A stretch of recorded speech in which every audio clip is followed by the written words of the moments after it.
En sus manos me entrego, con fe, con esperanza y con un corazón agradecido, hoy y por siempre. Amén.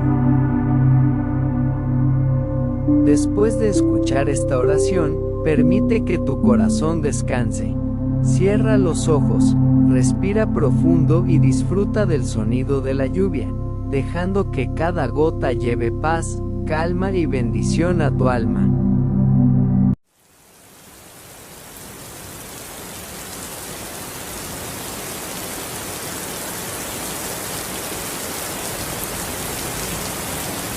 Si esta oración te ayudó, mira ahora la versión completa en mi canal. Suscríbete y activa la campanita para recibir todas las oraciones poderosas que subo cada día. Tu bendición está más cerca de lo que imaginas.